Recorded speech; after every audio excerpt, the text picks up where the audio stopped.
10. 10 is a beautiful number. 10 is a beautiful number. 10 is a beautiful number. Good afternoon. Good afternoon. And welcome to the garden. Welcome to Garden Conversations with Rose. It's June the 8th. It's time for another episode of 60 plus 1, a story, a lesson, and of course, a message. Today being June the 8th, and we've been in the month of June where Father's Day will be recognized and celebrated within the next 2 Sundays. I want to touch on my father. You know, I've said before, he could very well, on many occasions, be his bad self. But there was something sometimes about my father which I cannot discount. My father, Raymond Dinard, who named me Rosamond, which I often say is the most beautiful name in the world. He was called by his friends Cho, Creole for hot, because he was that fiery type of person. He was also called Plaid, I'm told, because he often wore plaid shirts a lot as a younger man. And we called him Daddy. Sometimes we called him Dan because of the way that he behaved. One time, very, very nice, and the other time, not so good. My father had some good things about him. I can recount as a child that my daddy was very affectionate.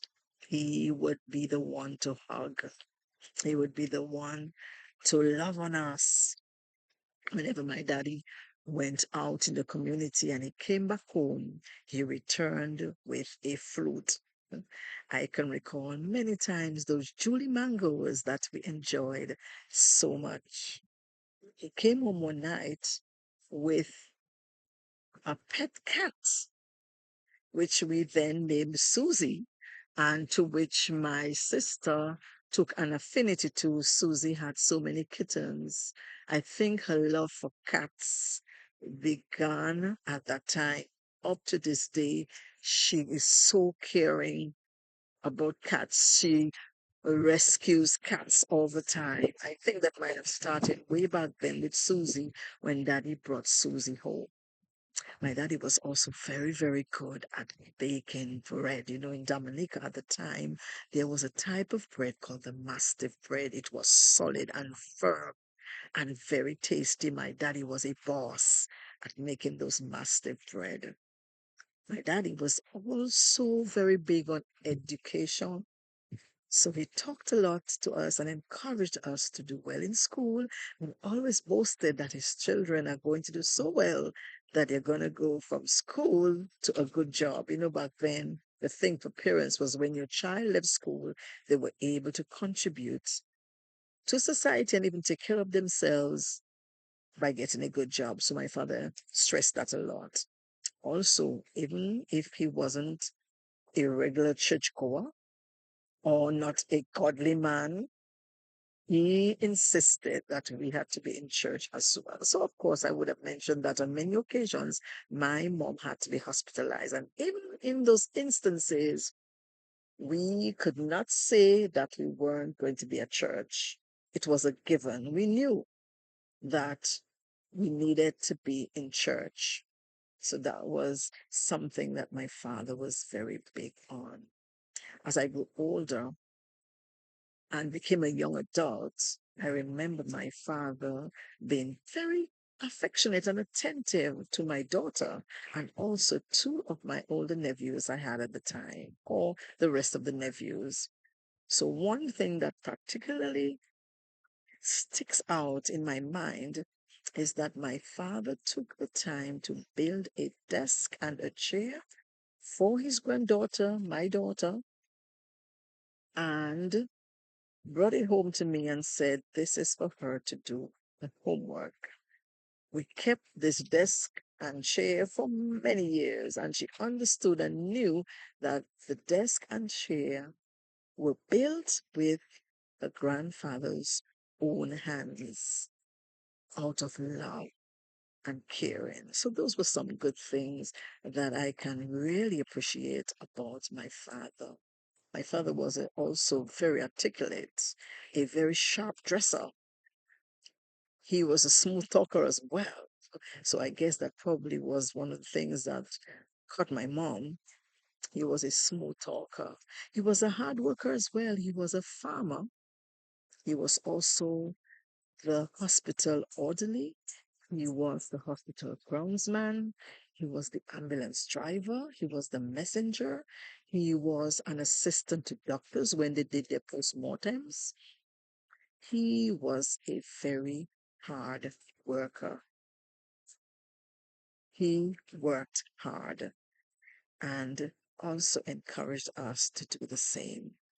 So, although there were some parts to my dad that didn't make us feel so good, I remember the good parts. So, in every situation, I remember to remember that lesson that in every situation with everyone, there is something about them that can be looked at in a favorable light, and that is also something good that can have a good effect on our lives.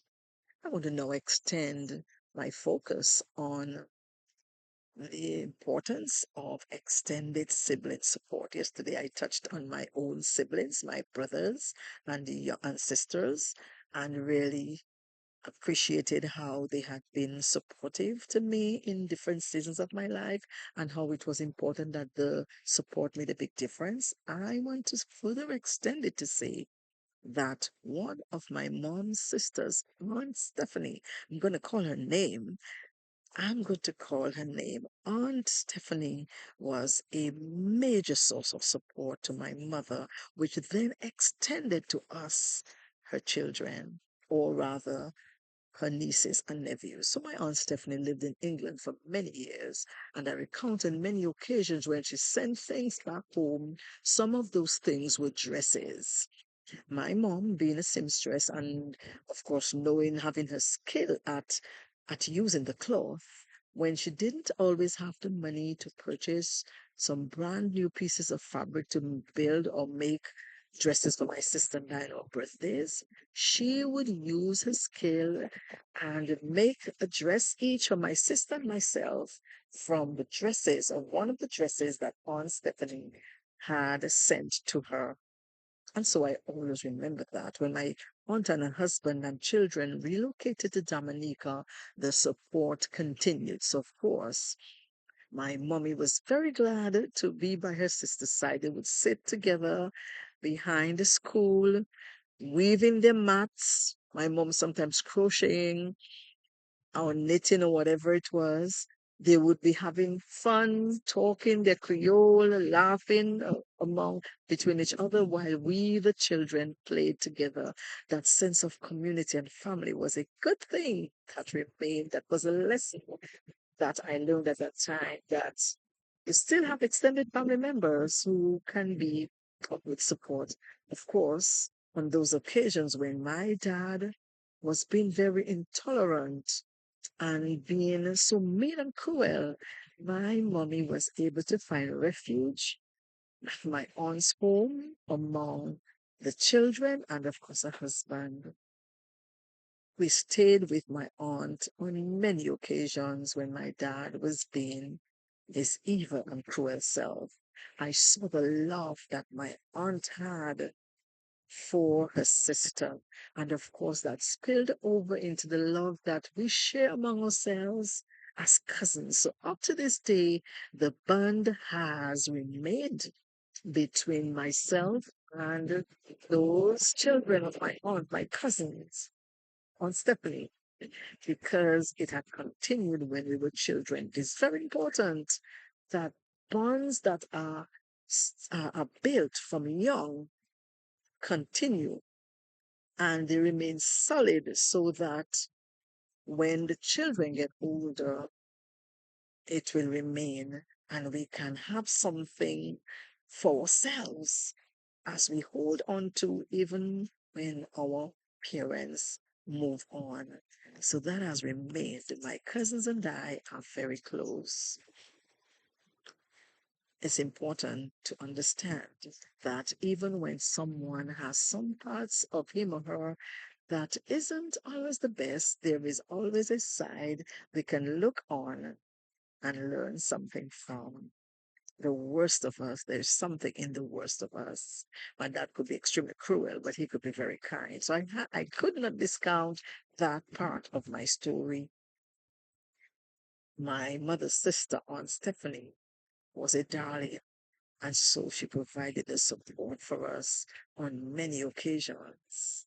We were able to go to a house and have fun. One of the only places we could go to besides church and school, of course, was at my aunt's house. And so here ends today's episode on 60 plus 1, a story, her message, a story, her lesson, her message. We continue on another day. Remember, we're counting down within 2 days. We will be there. Stay in the garden with us as we continue another episode. 60 plus 1, a story, a lesson, and her message.